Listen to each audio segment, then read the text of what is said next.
पूर्णमिदं पूर्णात् पूर्णमुदच्यते पूर्णस्य पूर्णमादाय पूर्णमेवावशिष्यते। ओम शांति शांति शांति। शंकरं शंकराचार्यं केशवं बादरायणं सूत्रभाष्यकृतौ वन्दे भगवन्तौ पुनः पुनः। ईश्वरो गुरुरात्मेति मूर्तिभेदविभागिने व्योमवद्व्याप्तदेहाय दक्षिणामूर्तये नमः। ओम शांति शांति शांति। अनुभूति प्रकाश में छांदोग्य उपनिषद सामवेद की कौथुम शाखा की उपनिषद है।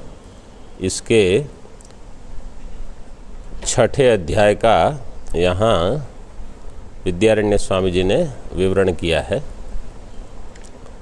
पहले 5 श्लोक में उपोद्घात है।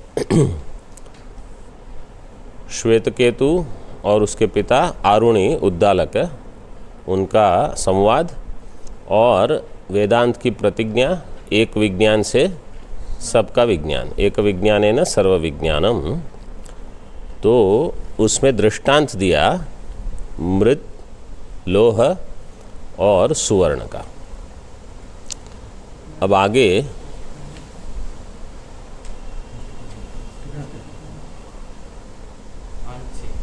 5, 6, 56।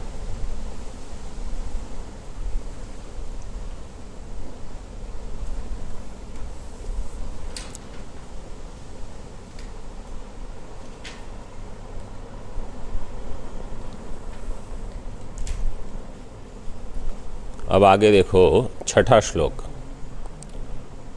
मृदो घटशरावाद्या विकारास्तत्तदाकृतिः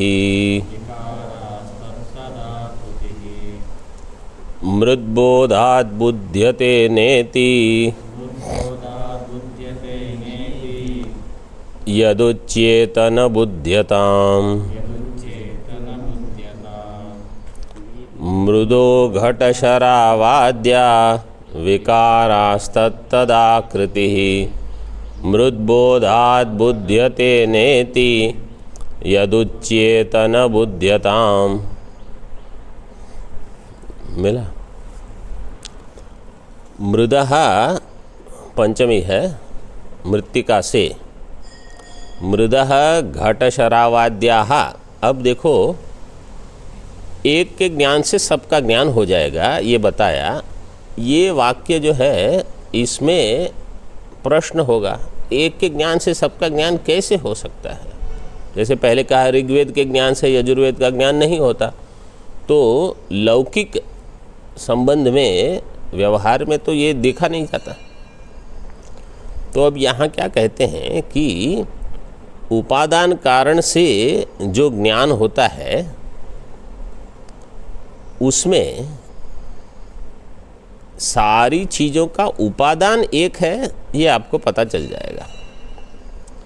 लेकिन उसका नाम, रूप और कर्म, ये 3 जो हैं, मतलब किस नाम से उसका उल्लेख हो रहा है, उसका रूप क्या है विशेष, और उसका उपयोग, कर्म मतलब कर्म में उसका विनियोग कैसे होता है, इसके बारे में आपको ज्ञान हो ये आवश्यक नहीं है।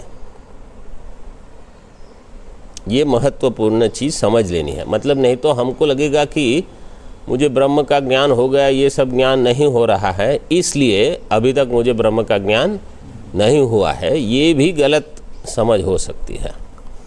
तो यहाँ अब विद्यारण्य स्वामी जी एक अलग प्रकार से इसका विश्लेषण करते हैं। मृदो घटशरावाद्याः विकाराः। मृद से ये जो घटशरावादी विकार, विकार मतलब कार्य। मृद से अगर आप पंचमी लोगे तो भी हो जाएगा, षष्ठी लोगे तो भी हो जाएगा। मृत के ये सब विकार हैं। और मृत से उपादान कारण अगर आपको जानना है तो पंचमी ले लो, विकाराः। एक वाक्य, तत्तद आकृति ही मृदबोधात् बुध्यते न इति। तत्तद आकृति ही, वो जो विशेष आकृतियां हैं, मिट्टी के ज्ञान से उसका ज्ञान हो जाएगा ऐसा नहीं है। इति, आकृति मतलब जो आकार है उसका ज्ञान नहीं होगा। जैसे अगर आपको मैं कहूँ बाहर वो एक मिट्टी का गमला है, वो लेके आओ, आपको क्या ज्ञान हुआ? वो मिट्टी का है, उसका उपादान कारण आपको पता चल गया, लेकिन गमले की आकृति क्या है वो आपको समझे नहीं, वो छोटा है, बड़ा है, कैसा है, और उसका व्यवहार अलग अलग होगा। तो आकृति का ज्ञान नहीं होगा, लेकिन मिट्टी का ज्ञान हो जाएगा। मृदबोधात् न बुध्यते इति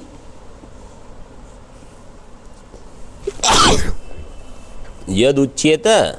अगर आप ऐसा कहते हो तन्न श्रद्धेयम, उसमें श्रद्धा मत रखो।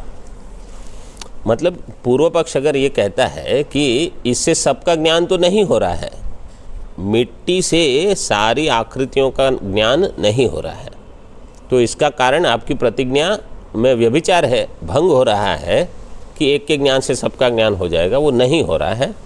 तो यहाँ आचार्य कहते हैं कि उस समझ में श्रद्धा मत रखो। अब ये कैसे, इसका अब आपको बताना पड़ेगा। टीका में देखो, मृदो घटशरावाद्या विकाराः भवन्ति इति शेषः। मृत से या मृत के ये सब घट विकार, घट शराव आदि विकार बनते हैं। तो अभी देखो, ये सब मिट्टी के हैं, इतना पता चल गया। घट का आकार आपको पता चला? शराब का आकार पता चला? नहीं। ये मिट्टी के हैं, ये पता चल गया। आकार कैसे पता चलेगा? प्रत्यक्ष से। वो तो जब आप देखोगे तभी पता चलेगा, लेकिन प्रत्यक्ष से उसका उपादान कारण का ज्ञान हो जाए ये आवश्यक नहीं है। जैसे कभी कभी क्या करते हैं, ये चांदी का कुछ होता है, उसके ऊपर सोने का पानी चढ़ा देते हैं, वो दिखता कैसा है, लेकिन है किसका? तो उपादान कारण का ज्ञान तो कोई आपको जब शब्द से कहेगा कि नहीं नहीं ये तो चांदी है, तभी आपको पता चलेगा। प्रत्यक्ष से आकृति समझ में आ जाएगी, उपादान समझ में नहीं आता। तत्तद आकृतिर घटाद्य आकृति ही, घटादि की जो आकृति है, मृद बोधात न बुध्यते, मिट्टी के ज्ञान से उसका ज्ञान नहीं होगा। इति यदि उच्येत, अगर कोई ऐसा कहेगा इसलिए प्रतिज्ञा भंग हो रही है, तन्न श्रद्धेयम, तो उसमें श्रद्धा मत रखो। तो क्या करना चाहिए अभी आगे बताते हैं। अब ये विश्लेषण प्रक्रिया शुरू करते हैं। आकृत्याधार भागो यो घटस्यासौ तु बुध्यते आधारो मृत्तिकाधेय आकारश्चोभयं घटः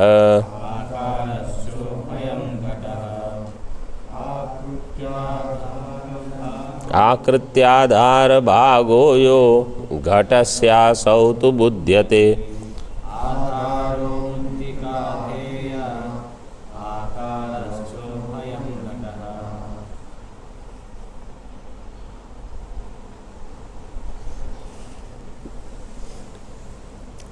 आकृति आधार भाग, आकृति का जो आधार भाग है, आकृते है आधार भाग, आकृत्याधार भाग है। समास है। आकृति, जो भी आकृति है घट आदि, उसमें एक आधार भाग है। यह आकृति आधार भागो घटस्य असौ तु बुध्यते, इसका ज्ञान हो जाएगा। किसका? आधार भाग का। आधार भाग का आपको ज्ञान हो जाएगा, आकृति का नहीं होगा। असौ तु बुध्यते। आधारो मृत्तिका, आधार क्या है? मृत्तिका, मिट्टी। आधेय आकारश्च, और इसमें आधेय है, उसमें जो आश्रय में जो रहता है, आधार में जो रहता है आधेय, वो है आकार। इन दो को मिला के घट बनता है। उभयम घटः, आधारो मृत्तिका आधेय आकारश्च उभयम घटः। तो घट में क्या क्या रह गया? दो चीज, एक है आधार अंश, एक है आकृति अंश या आधेय अंश। आधार आधेय, जैसे घड़े में अगर आप पानी रखते हो तो घड़ा हो जाएगा आधार और पानी हो जाएगा आधेय, क्योंकि वो उसमें आश्रित है। यहाँ कहते हैं मिट्टी में आकृति या जो आधेय है वो आश्रित है, और उसमें तीन लेना, नाम रूप कर्म। वास्तव में तो नाम रूप ही हम बोलते हैं, लेकिन बृहदारण्यक में नाम रूप कर्म तीनों देते हैं। क्यों? क्योंकि जब व्यवहार होता है ना, तो हर एक चीज़ का उपयोग भिन्न भिन्न होता है। जैसे थाली है, उसका उपयोग अलग है, ग्लास रहता है उसका अलग है, वो कटोरी रहेगी तो उसका अलग उपयोग है, वैसे दूसरे बर्तन वगैरह है, सब है तो स्टील के ही, लेकिन सबका उपयोग अलग। तो कर्म भी एक अलग चीज़ है। जैसे सुवर्ण के अलंकार भी गले में पहनने का है जो अलग है, अंगूठी अलग है, कान में अलग होता है, सब है तो सुवर्ण ही। तो रूप नाम बदलने की आवश्यकता क्या पड़ी?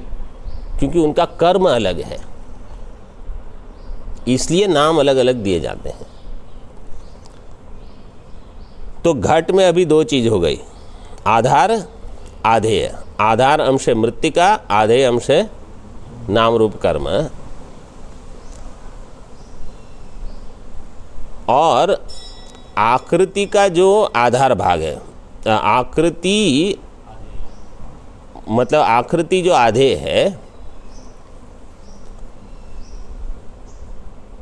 वो जो आधार भाग है उसका तो ज्ञान हो जाता है। वो प्रथम पंक्ति में गया, घटस्य यो आधार भाग है, आकृति है, आकृति में जो आधार भाग है सो असौ तु बुध्यते, उसका तो ज्ञान हो जाता है। मतलब ये स्वीकार करते हैं कि आकृति का ज्ञान नहीं होगा। आधार भाग मात्रेपि ज्ञाते ज्ञातो घटो भवेत्, गोपुच्छ मात्र संस्पर्शात् गोस्पर्श व्रत पूर्तिवत्।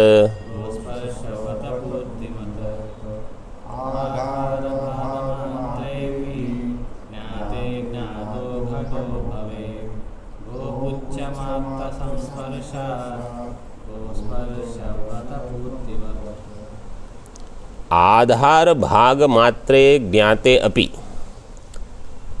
केवल आधार भाग का ज्ञान हो गया, लेकिन केवल आधार भाग के ज्ञान मात्र से भी घटो ज्ञातो भवेत, घट का ज्ञान हो गया।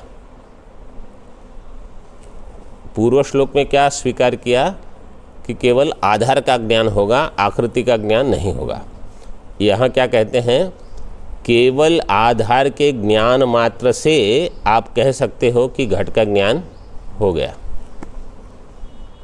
मतलब उपादान कारण के ज्ञान से कार्य का ज्ञान हो गया। कैसे दृष्टांत देते हैं, गोपुच्छ मात्र संस्पर्शात गो स्पर्श व्रत पूर्तिवत। बहुत ही सुंदर दृष्टांत दिया है। समझो किसी ने व्रत लिया है कि रोज मैं गाय को नमस्कार करूंगा स्पर्श करके, तो अब व्रत लिया है आपने, अब आपने गाय देखी, अब आपको गाय को स्पर्श करना है। कहाँ स्पर्श करोगे? कहीं भी स्पर्श करोगे। कितना स्पर्श करना आवश्यक है? और केवल ऐसे कहीं एक छू लेना है आपको। स्पर्श करने का अर्थ ये है कि पूरे शरीर में आगे पीछे पैर पूंछ सबको छूना। ऐसे छू लिया, हो गया। समझो आपने व्रत लिया, रोज मैं गंगा पान करूंगा, ठीक है।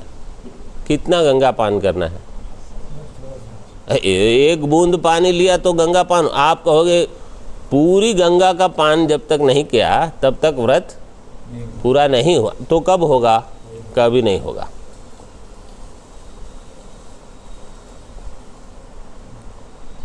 जैसे डॉक्टर भी कभी कहते हैं ना, भोजन के साथ घृतम, क्योंकि घृतम वही आयु हो, घृत लेते रहो। कितना लेना है? और इतना एक चम्मच लोगे तो वो पर्याप्त है, मतलब पूरा सब कुछ लेने की आवश्यकता नहीं है। औषधि भी ऐसे ही लेते हैं। दूसरा एक दृष्टांत मैंने सुना कहीं, जैसे वो कबड्डी खेलते हैं ना, तो उसमें दूसरे पक्ष वाले को आउट करने के लिए केवल छूना रहता है। मतलब छूना मतलब कहाँ छूना है? कहीं भी केवल स्पर्श। पूरे शरीर में ऊपर नीचे आगे पीछे जब तक नहीं छुओगे तब तक वो आउट नहीं होगा, ऐसा नहीं है। तो ये देखो यहाँ गोपुच्छ मात्र संस्पर्शात गो स्पर्श व्रत पूर्ति हो जाएगी। इसी प्रकार अगर आपको आधार भाग का ज्ञान हो गया तो घट का ज्ञान हो गया, मतलब उस कार्य का ज्ञान हो जाएगा। ऐसा स्वीकार करना चाहिए। अब कोई शंका उठाएगा, ये आपने कैसे तय कर लिया कि आधार भाग का ज्ञान ही महत्व वाला है? मैं कहता हूँ आकृति का ज्ञान महत्व वाला है। तो जब तक आकृति का ज्ञान नहीं हुआ तब तक मैं मानूंगा ज्ञान नहीं हुआ है। आप कहते हो केवल आधार भाग का ज्ञान होने से ज्ञान हो गया, तो स्वीकार नहीं करेंगे कोई। तो इसमें अभी युक्ति क्या है, मुख्य क्या है और गौण क्या है, पहले ये विचार होना चाहिए। कारण की परिभाषा तर्क संग्रह में क्या देते हैं? कार्य नियत पूर्ववृत्ति कारणम। कार्य के पहले जो नियमित रूप से हो रहता हो उसको कहा जाता है कारण। मतलब जब कार्य का प्रागभाव है तो वो रहेगा कारण। जब कार्य का प्रध्वंसा भाव होगा तो भी वो रहेगा कारण। इसका अर्थ क्या है कि जो अधिक समय रहता है, जिसकी अधिक सत्ता है काल में, देश में भी समझ सकते हो, तो जो अधिक सत्ता वाला है उसको अधिक महत्व दिया गया है। और जो सीमित सत्ता वाला है कार्य, पहले नहीं था फिर हुआ फिर चला गया, तो उसको महत्व नहीं दिया गया। ये एक तरह से सोचना। दूसरा, जिसको परमार्थ चिंतन करना है उसको अगर आधार और आधेय दो चीज दी जाए, इसमें से पारमार्थिक क्या है, मतलब अधिक जिसका नित्यत्व किसका है? कारण का, आधार का। कार्य और कारण में अधिक नित्यत्व, लंबे समय रहने वाला कौन होगा? कारण, आधार अंश। तो इसका ज्ञान आपको, जिसको परमार्थ की इच्छा है उसके लिए ये अंश महत्वपूर्ण हो जाएगा। और जिसको व्यवहार करना है, व्यवहार के लिए हम भी स्वीकार करते हैं आपको नाम रूप कर्म की आवश्यकता है, क्योंकि व्यवहार उसी से होगा। तार्किकों का पूर्व पक्ष वेदांत के सामने क्या है कि अगर आप कहते हो कि घट मिट्टी से भिन्न नहीं है, तो पानी आपको जब भरना है ना, तो घट मत मांगो, मिट्टी में पानी भरो। तो हम कहते हैं कि जिसको व्यवहार करना है इसके लिए नाम रूप आवश्यक है, लेकिन जिसको परमार्थ चिंतन करना है उसको नाम रूप कर्म का त्याग करना पड़ेगा, मतलब व्यवहार कम करना पड़ेगा। अब देखो, श्वेत केतु जो है, जब वो अध्ययन करके आए आश्रम से, गुरुकुल से, तो अगर उनकी बुद्धि में परमार्थ के लिए महत्व नहीं हुआ तो एक विज्ञान से सबका विज्ञान होगा, ये प्रतिज्ञा उनको समझ में नहीं आएगी। लेकिन जब मुझे समझ में आ जाता है कि मेरा ध्येय परमार्थ है, मतलब नाम रूप कर्म से मुझे वैराग्य हो, तभी ये ज्ञान मुझे पचेगा, नहीं तो इस ज्ञान का कोई महत्व नहीं रहेगा। तो मुझे नाम रूप कर्म से वैराग्य कैसे हो, इसके लिए दूसरी साधना है। टीका इसकी देख लो। घटस्य आकृत्याधार रूपो यो भागः स तु बुध्यते। घट की आकृति का जो आधार रूप भाग है उसका तो ज्ञान होता है, स तु बुध्यते। तद बोधात घटो बुध्यते इति, उसके बोध मात्र से घट का ज्ञान हो गया, ये अगर कोई कहता है तो सही है। कौन? जो परमार्थ का चिंतन करने वाला है। तद्बोधात घटो बुध्यते इति स दृष्टान्तम आह, उसमें दृष्टांत दिया कि गोपुच्छ मात्र संस्पर्शात इत्यादि। तो आकृति आदि पद्यद्वयेन,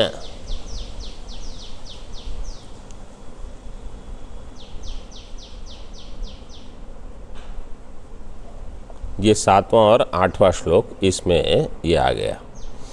अब आगे देखो। आकृतेर यद्वद ज्ञाने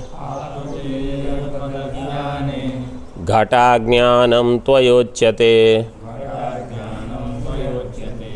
तद्वदाधारबोधेन घटो बुद्धः कुतो नहि। आकृतेर्यद्वद ज्ञाने घटाज्ञानं त्वयोच्यते तद्वदाधारबोधेन घटो बुद्धः कुतो नहि।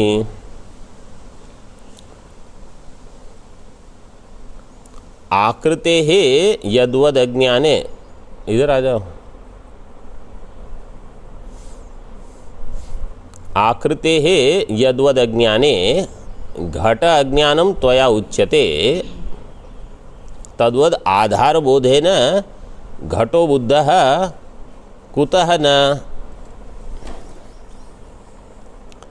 अगर पूर्व पक्ष कहता है कि आकृति के ज्ञान से, मतलब अगर आकृति का ज्ञान नहीं हुआ, आकृति के ज्ञान से ही मुझे घट का ज्ञान पूरा होगा, आकृति का ज्ञान नहीं हुआ है, तो यद्वद आकृते है अज्ञाने, अगर आकृति का अज्ञान है तो घट का अज्ञान है, घट का ज्ञान नहीं हुआ।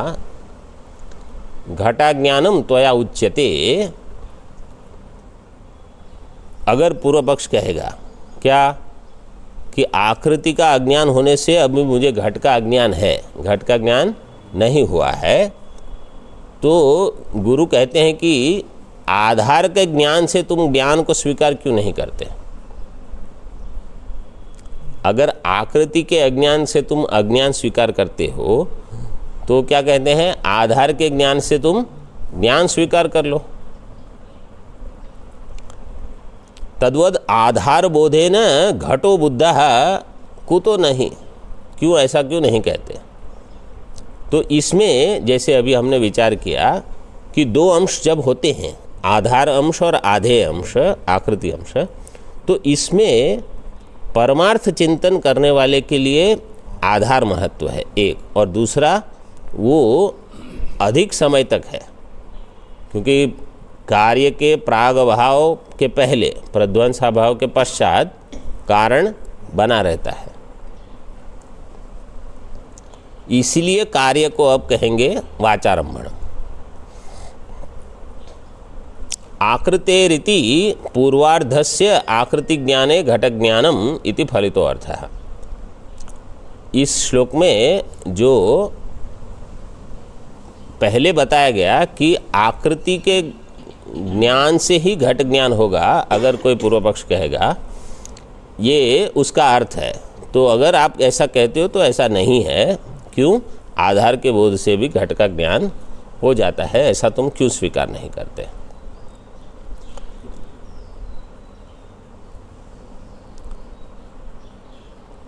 आकृत्याधारयोस्तुल्यं भागत्वं न मृदं विना केवलाकृतिमात्रः सन् घट क्वापि समीक्ष्यते। आकृत्याधारयोस्तुल्यं भागत्वं न मृदं विना केवलाकृतिमात्रः सन् घटः क्वापि समीक्ष्यते। हमने दो हेतु दिए, अब ये तीसरा हेतु इस श्लोक में आया है। आकृति आधारयोः तुल्यम भागत्वम। आकृति और आधार दोनों है, दोनों समान है। तो आप कहते हो आधार के अंश के घट का ज्ञान हो गया, पूर्व पक्ष कहता है आकृति के अज्ञान से घट का ज्ञान नहीं हुआ। तो दोनों बराबर है। एक कहता है कि इसका ज्ञान हुआ है इसलिए तुम स्वीकार करो घट का ज्ञान हो गया है। प्रतिज्ञा क्या है? एक के ज्ञान से सबका ज्ञान होना चाहिए। लेकिन व्यवहार में आप देखते हो, जैसे कोई ब्रह्मज्ञानी, कोई व्यक्ति आई, आप ब्रह्मज्ञानी को पूछो इनका नाम क्या है बताओ, पता चल जाएगा? नहीं पता चलेगा। तो अगर उनका नाम पता नहीं है तो आपको एक विज्ञान से सबका विज्ञान नहीं हुआ। तो कहने का प्रयोजन क्या है कि उनका नाम भले पता न हो, लेकिन वो सत का कार्य है, वो मुझे पता चल गया। तो अभी यहाँ देखो क्या कहते हैं, आकृति आधार दो अंश में से सिद्धांती अगर कहता है कि आकृति के आधार के ज्ञान से ज्ञान हो गया घट का, और पूर्व पक्ष कहता है कि आकृति के अज्ञान से ज्ञान नहीं हुआ, तो इसमें आपकी विनिगमना क्या है कि आप ये स्वीकार करते हो। विनिगमना का अर्थ क्या है? एक पक्षपातिनी वृत्ति, कि ये आपका निश्चय ये कैसे हो गया कि यही सच है कि मिट्टी के ज्ञान से घट का ज्ञान हो गया, लेकिन आकृति का अज्ञान होने पर अज्ञान नहीं है, ये आप कैसे स्वीकार करते हो? तो देखो उसमें हेतु देते हैं, न मृदम विना केवलाकृति मात्रः सन् घटः क्वापि समीक्ष्यते। श्लोक इतने सरल है, अन्वय ऐसे का ऐसा ही है। आप केवल ऐसे ही पढ़ लोगे ना तो भी समझ में आ जाएगा। ऐसे पंचदशी वगैरह के श्लोक बहुत कठिन है, यहाँ श्लोक सरल करके दिए हैं विद्यारण्य स्वामी जी ने। आधार अंश को महत्व देने का और आकृति अंश को गौण मानने का प्रयोजन क्या है? आचार्य कहते हैं, तुमने कहीं मिट्टी के बिना, मतलब आधार अंश के बिना केवल आकृति अंश को देखा है? नहीं। लेकिन आकृति अंश के बिना तुम आधार अंश को देख सकते हो गया सिद्ध।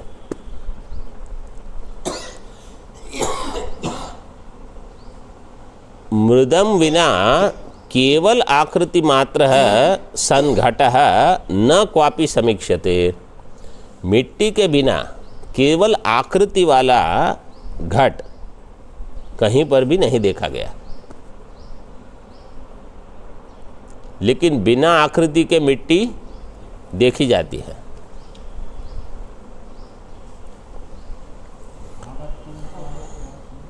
हाँ, तुल्यम भागत्वम उसके साथ जाएगा। आकृत्या आधारयोः, आकृति आधारयोः भागत्वम तुल्यम। आकृति और आधार आधे आधे भाग में है, समझो। आधा हिस्सा आधार है, आधा हिस्सा आकृति है, तो भागत्व तो तुल्य हो गया। आप कहते हो आधे के ज्ञान से ज्ञान हो गया, हम कहते हैं आधे के अज्ञान से अज्ञान रह गया। तो आपका महत्व ज़्यादा और हमारा कम, ये क्यों? तो उसमें तीसरा हेतु आया। पहले दो तो हेतु हमने देख लिए। घटावयवता आकृत्याधारयोः समा इत्याह। घट में दो अवयव हो गए, घट अवयवता आकृति आधारयोः। आकृति और आधार ये दो जो सम है, समान है। न मृदम विना इति उत्तरार्धेन संबध्यते। न मृदम विना से उत्तरार्ध लेना है, मतलब अन्वय करोगे न मृदम विना केवल आकृति मात्र सन घटक वापि समीक्षते।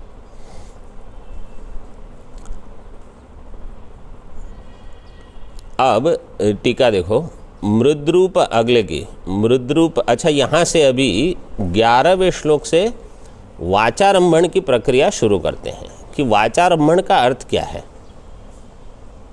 तो पहले तार्किक का जो पूर्व पक्ष है कि तार्किक लोग क्या मानते हैं, 2 श्लोक में वो बताते हैं। मृद्रूपात कारण द्रव्यात कार्यद्रव्यम घटादिकम अन्यत् तत्समवेतं हि मृदीति प्राह तार्किकः। मृद्रूपात् कारणद्रव्यात्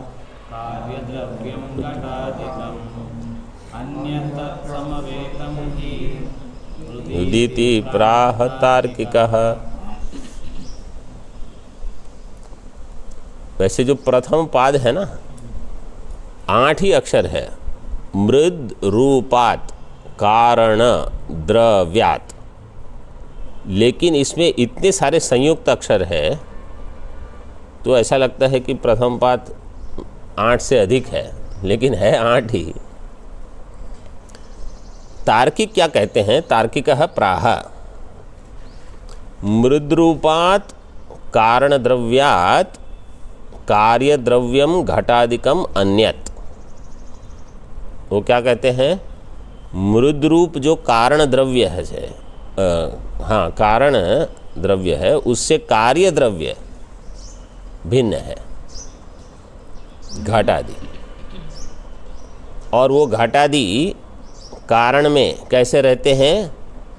समवेतम ही, तत्समवेतम, वहाँ समवाय संबंध से रहता है, तो समवेत है।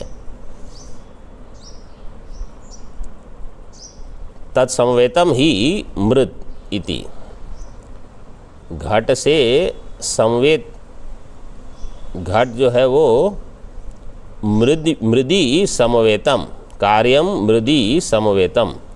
घट जो है वो मृत में समवाय संबंध से रहता है, मृत में रहता है, इसलिए मृदी सप्तमी दी है। ऐसे तार्किक कहते हैं। इसका अर्थ क्या है? वैसे तो सरल ही बता दिया है। उन्होंने देखो पहले से क्या सोचा है कि कार्य कारण से भिन्न है, पहले ये बना लिया निश्चय। अब उसको सिद्ध करना है आपको, तो कैसे भी आपको जचाना पड़ेगा कि कार्य कारण अलग है लेकिन वो साथ साथ चलते हैं।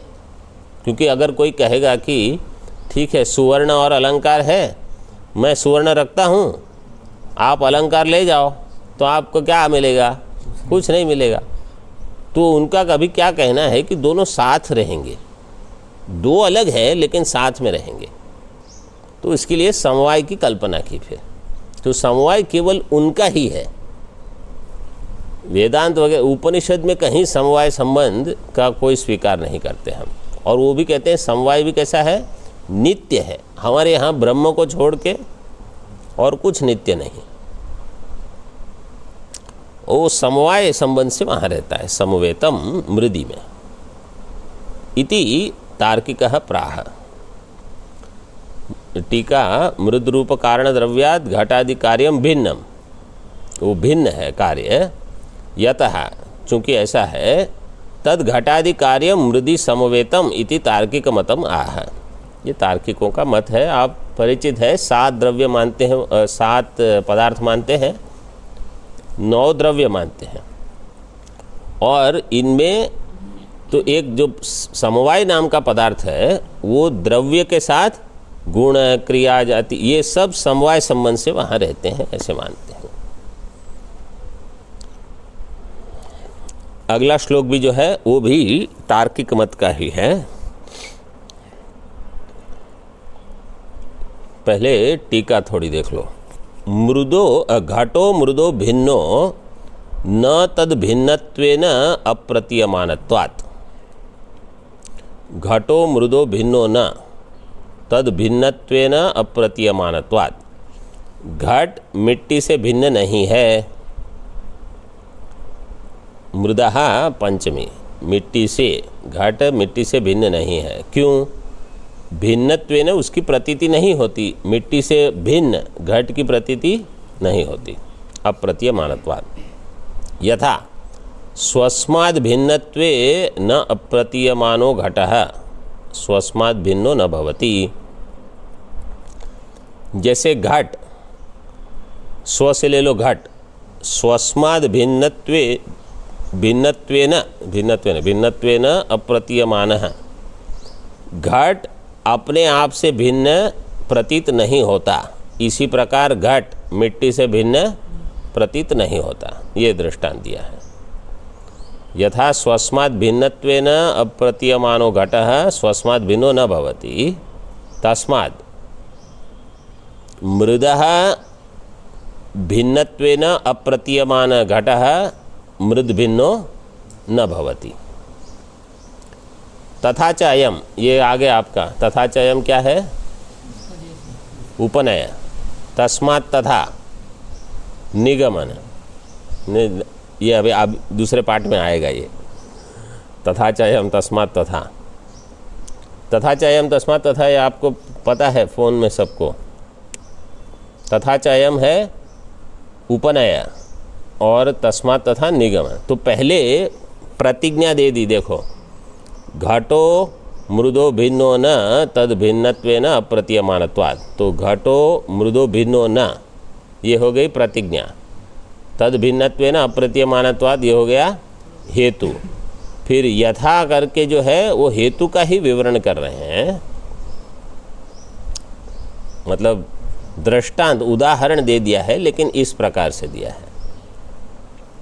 तो पूरा अनुमान यहाँ प्रयोग हो गया। इत्याह स्वयुक्त्यासौ तथा ब्रूते नत्वे तल्लोकसम्मतम् घटे मृदः पृथक् भूते कीदृक् तत्त्वमुदीर्यताम् स्वयुक्त्यासौ तथा ब्रूते नत्वे तल्लोकसम्मतम् घटे मृदः पृथक् भूते कीदृक् तत्त्वमुदीर्यताम्।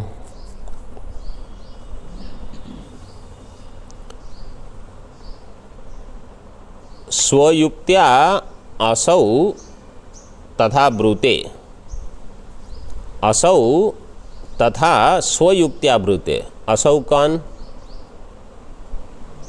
असौ का अर्थ क्या है?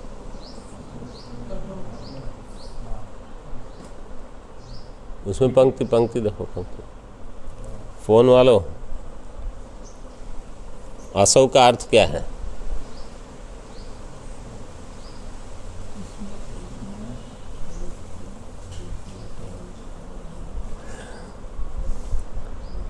हाँ, किसने कहा?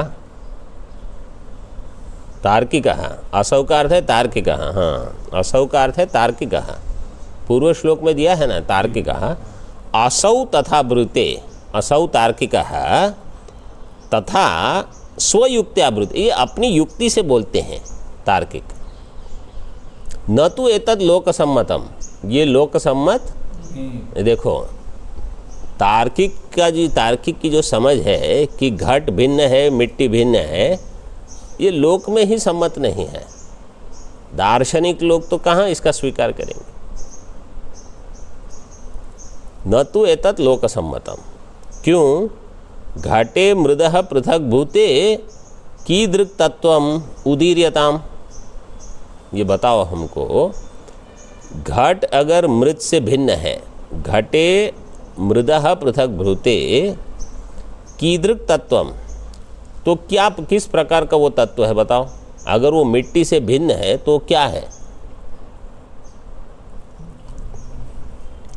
इधर टीका में देख लो, पूर्वार्धे न स्व इति।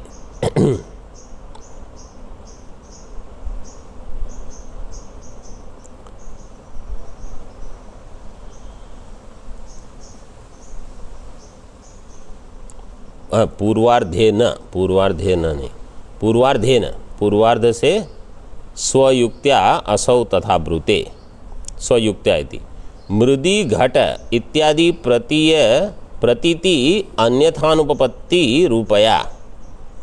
अभी मृदी घट, मिट्टी में जो घट है, इसकी प्रतीति अन्यथानुपपत्ति, अन्यथा मतलब अर्थापत्ति दिखाते हैं कि अगर घट मिट्टी से भिन्न होता तो मिट्टी से भिन्न दिखता। जैसे अगर वो घट अपने से भिन्न होता तो अपने से भिन्न होके रहे, लेकिन नहीं रह सकता है। इसी प्रकार घट अगर मिट्टी से भिन्न होता तो मिट्टी से भिन्न होकर रहे, तो नहीं रह सकता। ये दृष्टांत का प्रयोजन क्या है? जगत आत्मा से, परमात्मा से भिन्न होकर नहीं रह सकता। ये इसी के लिए ये सब पहले बना रहे हैं पूर्व भूमिका। जगत ब्रह्म से भिन्न नहीं रह सकता। क्या? हाँ,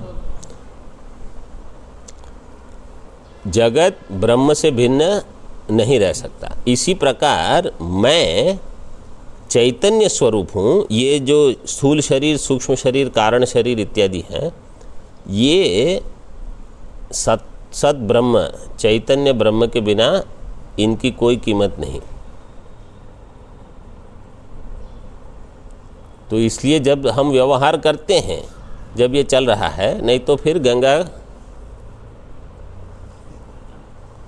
तो यही है इसका। तो जिसको परमार्थ में रुचि है, पहले हमने बता दिया, उसको नाम रूप कर्म से वैराग्य होना चाहिए।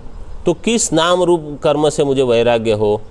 तो बोले सारे नाम रूप कर्म से तो वैराग्य हो, लेकिन सबसे अधिक जिस नाम रूप कर्म से हमको सबसे अधिक प्रेम है, वो कौन सा है? वो मेरा ही नाम रूप कर्म, उसी से वैराग्य होना चाहिए। क्योंकि जब ये होगा तब हमारा ध्यान सत की ओर जाएगा।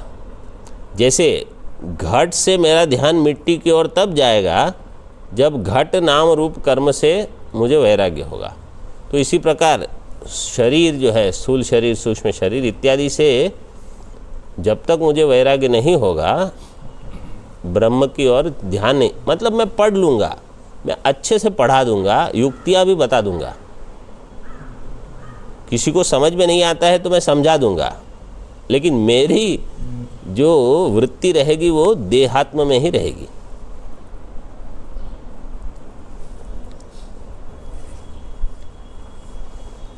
तो मृदी घट इत्यादि प्रतीति अन्यथा रूपपत्ति रूपया तथा पूर्वोक्तम। इस प्रकार तो जो पहले कहा वही यहाँ बताते हैं। इसमें मंत्र में तो केवल इतना ही बताया है उपनिषद में कि यथा सौम्य एकेन मृत्पिंडेन सर्वं मृण्मयं विज्ञातम स्याद वाचारम्भणं विकारो नामधेयम मृत्तिकेत्येव सत्यम। वहाँ विस्तार नहीं किया है,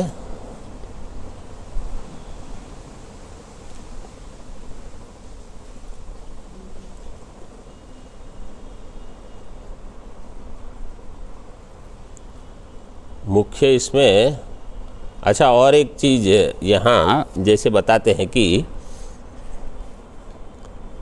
जैसे गोपुच्छ का जो दृष्टांत दिया था ना, समझो अगर आपको पूछे कोई दिन में कि आपने किसी महात्मा, समझो आत्मानंद को आपने देखा, तो अगर आप कहते हो हाँ देखा, इसका अर्थ क्या है? ऊपर से नीचे दाएं बाएं सब देखने की आवश्यकता है? केवल थोड़ा नज़र लग गई, हाँ बस देख लिया। तो इसी प्रकार यहाँ भी उपादान कारण का अगर ज्ञान हो गया तो इसका अर्थ है कार्य का ज्ञान हो गया। इस प्रकार प्रतिज्ञा की पूर्ति होगी। अगर उपादान कारण का ज्ञान हो जाता है तो ज्ञान हो जाएगा।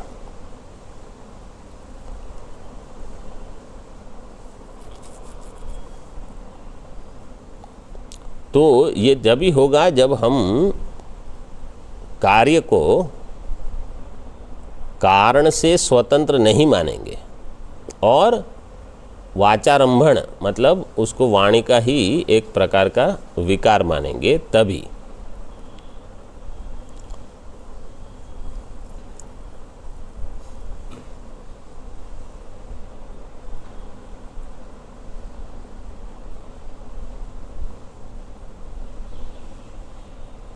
और एक श्लोक कर लेते हैं।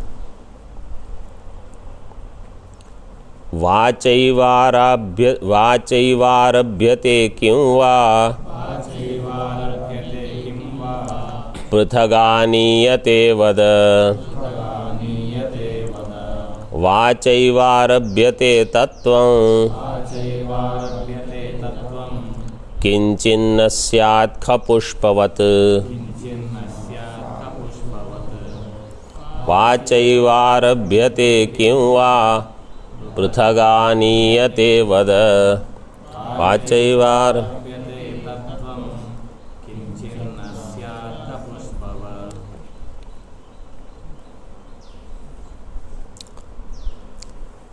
वाचैव आरभ्यते किं वा पृथग आनीयते तत्वम्।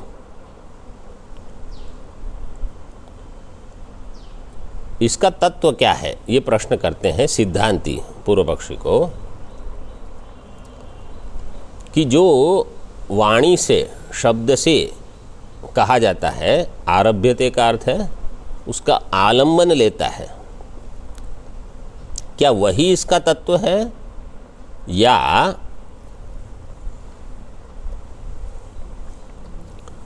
पृथग आनीयते जो मिट्टी से भिन्न वस्तु होकर जो लाया जा सकता है। घट मिट्टी से भिन्न होकर जो लाया जा सकता है। जैसे ये पुष्प है, ये पुष्प इस फोन से भिन्न है तो इसको अलग से लाया जा सकता है। घट को मिट्टी से अलग नहीं किया जा सकता।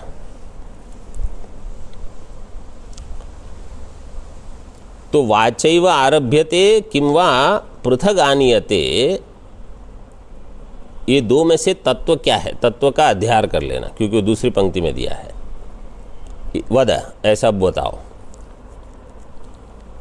सिद्धांति क्या कहेगा, वाचैव आरभ्यते तत्वं किंचिन न स्यात् खपुष्पवत्।